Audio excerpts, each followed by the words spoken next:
Olá, meu amigo e minha amiga concurseira, aluno do Nova Concurso. Bem-vindos a mais um bloco de Direito Administrativo. Nós estamos falando sobre administração pública direta e indireta. Lembra-se, no bloco anterior eu apresentei para vocês, o conceito de administração direta e indireta e falei quais entidades compõem. E aí fiz um quadro, que eu vou aproveitar aqui novamente. Nós vimos aqui as entidades que compõem a administração direta e quais compõem a administração indireta. Antes de prosseguirmos na análise, especialmente das entidades da administração indireta, voltar lá no quadro. Opa. Antes de prosseguirmos, é importante aí que a gente entenda que nós temos entidades de direito público e entidades de direito privado, ok? Quando você fala de administração pública, nós temos entidades de direito público e de direito privado. O que são entidades de direito público? São aquelas entidades que podem se utilizar de prerrogativas quando lidam com particular. Elas podem praticar atos que o particular não pode praticar. Lembra? Regime jurídico de direito público é quando a administração pública trata com particular utilizando-se das suas prerrogativas. As entidades de direito público são as que podem fazer isso.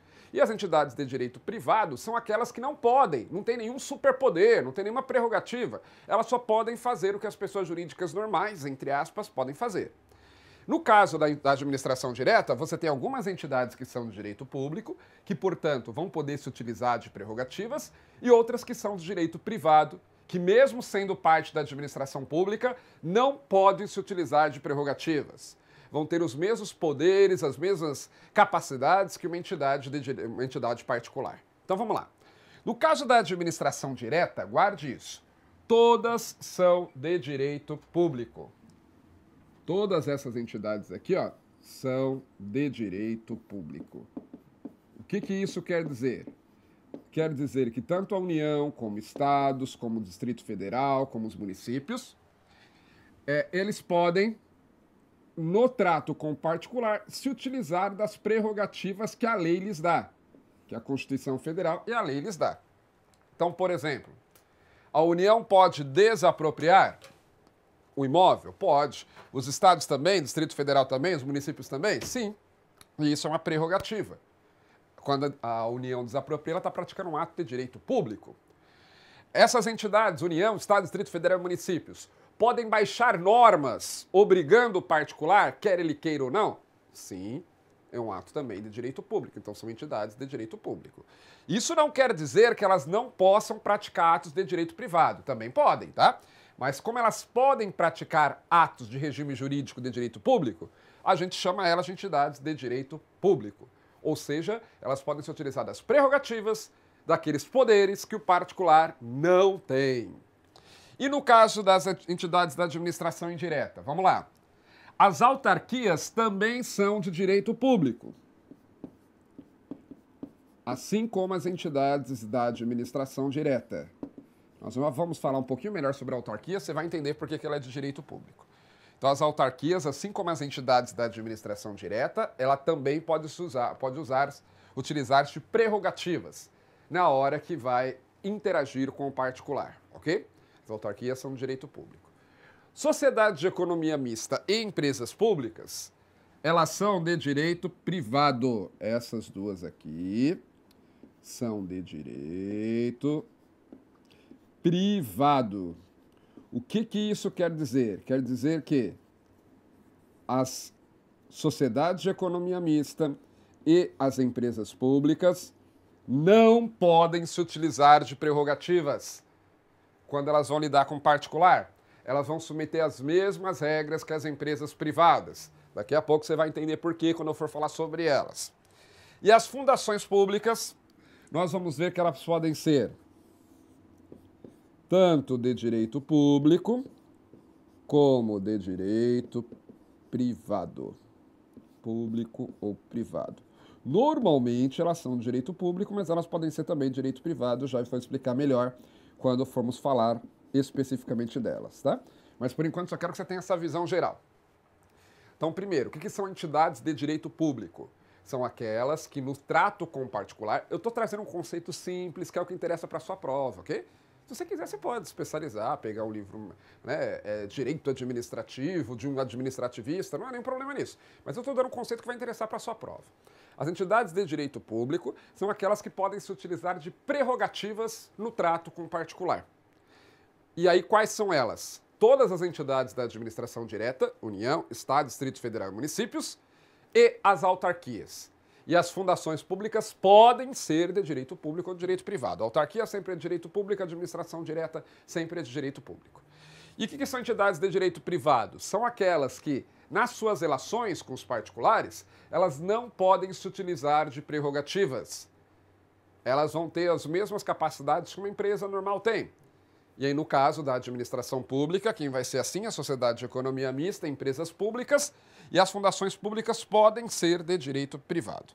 Opa, acabei apagando aqui. Mas aí nós vamos ver isso com mais detalhes agora, quando formos a começar a analisar cada uma dessas entidades, ok? Então vamos lá, continuando. Autarquias. Vamos falar então primeiramente agora sobre autarquias. Abrindo então, né, ali a administração indireta, vamos começar falando das autarquias, que é um dos componentes da administração indireta. Tá lá. As autarquias são pessoas jurídicas criadas pelo poder público, submetidas a regime jurídico de direito público, já vimos isso, né? A autarquia é de direito público, e que exercem uma atividade típica da administração pública. Uma outra forma de dizer isso, Eli Lopes Meireles usava esse termo, ele é um pouco incompleto, mas em prova ele é bastante... tem muitas bancas que gostam dessa definição. Você pode dizer também que as autarquias são criadas para exercer serviços públicos. Então, tanto você pode dizer que a autarquia é criada para exercer uma atividade típica da administração, como você pode dizer que a autarquia é criada para exercer serviços públicos, tá? Podemos colocar aqui também, se bem que a expressão serviços públicos ela é mais incompleta, porque, na verdade, você pode criar autarquias também para exercer outras atividades típicas da administração, como regulação e por aí vai. Mas... também se você pode, tem que estar preparado porque pode cair isso na sua prova. Se na sua prova cair, entidade da administração indireta, de direito público, criada para exercício de serviços públicos, é autarquia. Se a sua prova disser, entidade da administração indireta, de direito público, criada para exercer uma atividade típica da administração, também está falando de autarquias, tá? Explica melhor, professor? Explico sim. Vamos lá. Pense o seguinte, o Estado, ele, nas suas atividades, naquilo que ele faz, ele pratica algumas atividades que são típicas de Estado. O que é isso? São aquelas atividades que entende-se que o Estado tem que praticar mesmo, cabe a ele praticar, ele tem a obrigação de fazer, mas ele também pratica atos que são típicos do particular e que normalmente ele vai concorrer com o particular. Vou dar exemplos. Vamos lá. Quando o Estado, ele, por exemplo, age na área da segurança pública, ele está exercendo uma atividade típica de Estado ou é típica de particular? Típica do Estado, não é? Porque entende-se que o Estado é que tem que garantir a segurança pública. Quando o Estado exerce atividades na área da educação, também é uma atividade típica de Estado. Ah, professor, mas pode ter escola particular. Ok, pode ter, é muito bom que haja escolas particulares. Mas, no entanto, o Estado tem a obrigação de prestar o serviço público de educação, principalmente para quem não tem condições de pagar por uma escola, né? Então, educação, oferecimento de educação é uma atividade típica de Estado. Ações na área da saúde também são ações típicas do Estado. A nossa Constituição coloca como obrigação do Estado, quando eu falo Estado aqui, no sentido amplo, né? Poder público, União, Estado, Distrito Federal e municípios. É uma obrigação do Estado oferecer serviços de saúde. Portanto, ações na área da saúde são ações típicas do Estado. Agora, por outro lado, quando o Estado empresta dinheiro, o Estado abre um banco para emprestar dinheiro, que nem o Banco do Brasil, Caixa Econômica Federal, são bancos públicos, né? Emprestar dinheiro é uma atividade típica do Estado ou uma atividade típica de particular? Ora, emprestar dinheiro é atividade típica de particular, né? Pensa assim, os governos não existem para emprestar dinheiro. Pelo contrário, eles tomam dinheiro da gente através da tributação, né? O governo existe para emprestar dinheiro para as pessoas. Quando ele faz, quando abre um banco público para fazer isso, ele está exercendo uma atividade típica de particular. Tá? Então veja que o Estado pode exercer atividades, ele tem que exercer atividades típicas do Estado, mas pode exercer também atividades típicas do particular. Ele normalmente vai exercer atividades típicas de particular para resolver um problema de concorrência, para criar uma concorrência maior onde você tem um monopólio, ou é uma atividade que é uma área que é muito sensível, então entende-se que o Estado deve atuar naquela área mesmo sendo uma atividade comercial, e por aí vai, tá? O que você precisa guardar agora é que o Estado, quando eu falo Estado, é o poder público. pode exercer tanto atividades típicas de governo, que são aquelas atividades que entende que o governo tem que praticar mesmo, ele tem que oferecer ações, por exemplo, na área da saúde, da educação, na área da segurança pública, garantia de empregos e por aí vai. São atividades típicas do Estado, mas também o Estado pode exercer atividades típicas de particular, ok? Muito bem. No caso das autarquias, elas são entidades de direito público, por quê? Porque elas são criadas para exercer uma atividade típica de governo, uma atividade típica da administração pública. Ou você pode dizer, elas são criadas para exercer serviços, para oferecer serviços públicos. E aí você concorda comigo? Se vai exercer uma atividade típica de Estado, típica de governo, é necessário que ela tenha as mesmas prerrogativas que o governo, que a administração direta tem. Por isso que elas são entidades de direito público e não entidades de direito privado, tá certo? Então, exemplo, acho que não coloco aqui não, vou dar um exemplo. Exemplo de autarquia. Pagar benefícios da Previdência Social. Você acha que é uma atividade típica de Estado? O governo tem obrigação de cuidar da Previdência Social? Sim, tem obrigação de fazê-lo, né? Inclusive está na Constituição que a Previdência também ela pode ser oferecida, a Previdência Social pode ser também auxiliada, né? O governo pode ser auxiliado pelo particular, mas o governo é que tem a obrigação principal de manter esse sistema. Então, é uma atividade típica de Estado. O governo poderia fazer, a União poderia fazer isso diretamente? Lá dentro, por exemplo, sei lá, do Ministério da Previdência Social, criar uma Secretaria de Benefícios Previdenciários? Poderia. Mas o governo optou por criar uma entidade com vida própria, por isso administração indireta, para exercer uma atividade típica de Estado. E aí criou o famoso INSS. Na época nem foi criado com esse nome, né? Mas hoje tem esse nome. INSS, Instituto Nacional da Seguridade Social. Então veja, o INSS é uma autarquia. Por que é uma autarquia? É uma entidade criada para exercer uma atividade específica, portanto faz parte da administração indireta, e exerce uma atividade típica de Estado, uma atividade típica de governo. Então vai ser uma autarquia. Outro exemplo. Fiscalizar os bancos. Veja, não estou dizendo emprestar dinheiro, estou dizendo fiscalizar o sistema bancário, supervisionar o sistema bancário, para verificar, por exemplo, se os bancos são solventes, se o banco, na hora que o cliente for pedir para sacar o dinheiro, vai ter o dinheiro para devolver para o cliente, se o banco está cumprindo as determinações, tanto nacionais como internacionais, em relação à gestão de recursos. Você acha que são atividades típicas do Estado? Em outras palavras, o governo tem a obrigação de fazer isso, de fiscalizar os bancos? Sim, né? Aqui no Brasil já há muito tempo nós entendemos que sim. Até devido a diversas crises bancárias que nós tivemos no passado, nós aprendemos, não, o governo tem que sim supervisionar os bancos. Porque a pior coisa que pode acontecer foi o que aconteceu em 2008, por exemplo, né, no sistema bancário, especialmente dos chamados países desenvolvidos, em que as pessoas passaram a desconfiar das instituições bancárias. Isso é perigosíssimo. Por quê? Porque hoje todo o nosso dinheiro praticamente circula pelos bancos, né? Imagine se de uma hora para outra você ficasse com medo que o banco não tivesse lá o dinheiro, a hora o seu dinheirinho que está depositado lá, o seu salário. A hora que você fosse sacar, você ficasse com medo do banco não ter esse valor. Você ia correr no banco e retirar o dinheiro. E isso ia causar um efeito em cascata muito ruim na economia. Por quê? Porque os bancos utilizam o dinheiro que você deposita lá para emprestar para outras pessoas, e isso gera crédito, isso gera renda, né? Por isso a chamada renda financeira. E a grande maioria dos recursos hoje que circulam, eles não circulam mais fisicamente. Para pensar na sua vida. Quanto do seu salário que passa pela sua carteira, que você saca em nota e gasta entregando a nota lá na hora que você vai pagar? Muito pouco, né? A maioria do nosso salário a gente gasta pagando fatura do cartão de crédito, você paga direto no banco, pagando boleto, você paga direto no banco, passando no cartão de débito. Então veja, muito pouco de dinheiro mesmo você pega, é mais um chamado dinheiro escritural. Só que isso tudo é um crédito que você tem no banco. Né? Se o banco disser para você, tô falido e agora não tem dinheiro para te pagar, como é que vai ficar? Então por isso que o governo precisa supervisionar o trabalho dos bancos. Aqui no Brasil entende-se que é uma atividade típica de Estado, sim. No caso, a União tem que fiscalizar os bancos.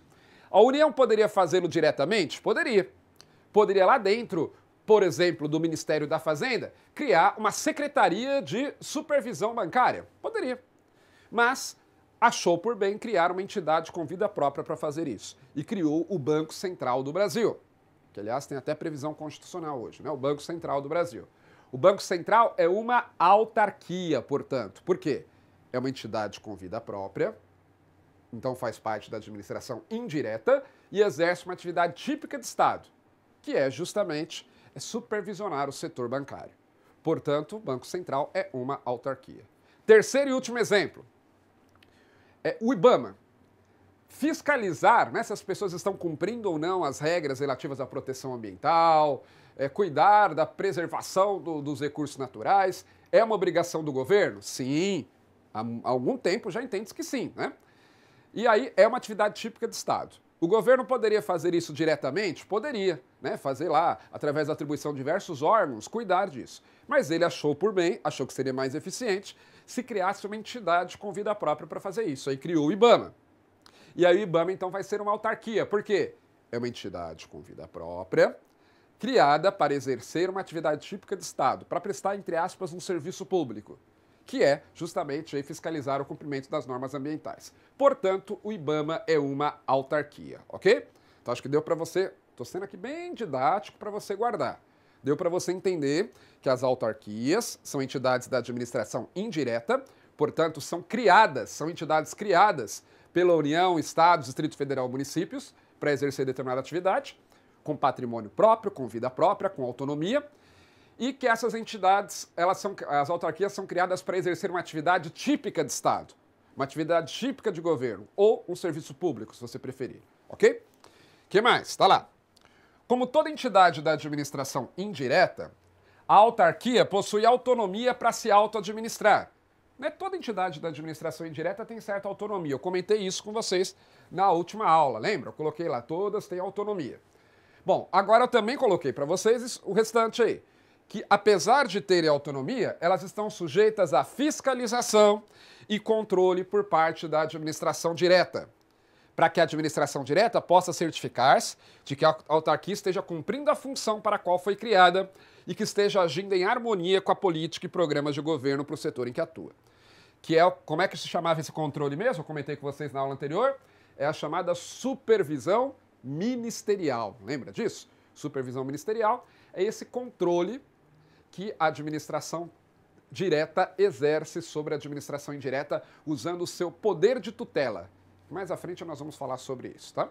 Então, o que ocorre? A autarquia, como qualquer entidade da administração indireta, ela tem sim autonomia, mas essa autonomia ela não é absoluta. Ela está sujeita a um controle por parte da administração direta para pelo menos verificar se a autarquia está agindo de forma correta, se ela está exercendo a atividade para a qual foi criada, se está obedecendo à lei e por aí vai, tá? E recentemente, inclusive, recentemente que eu digo, de 98 para cá, depois da Constituição de 88, foram criadas aí as chamadas agências reguladoras, que são autarquias de regime especial. As agências reguladoras, elas são autarquias também, mas elas têm esse nome regime especial porque elas têm ainda mais autonomia do que as autarquias comuns. E elas são criadas normalmente para regular, para estabelecer regras para um determinado setor econômico. Então, por exemplo, a ANAC, Agência Nacional de Aviação Civil, Ancine, você tem, relacionado ao audiovisual, né? Você tem a ANP, Agência Nacional do Petróleo, a ANA, Agência Nacional de Águas, todas essas são agências reguladoras. E aí elas são autarquias, portanto entidades da administração indireta, criadas para exercer atividade típica de Estado, para prestar um serviço público, mas que têm autonomia maior do que as outras autarquias em geral. Por isso recebe o nome de agências reguladoras. Mas agências reguladoras também são autarquias, ok? Muito bem, então com isso nós chegamos aqui ao final desse bloco, apresentei para você o conceito de autarquias, como é que elas funcionam, e no próximo bloco nós vamos ver as demais entidades da administração indireta. Um abraço, bons estudos a todos e até a próxima!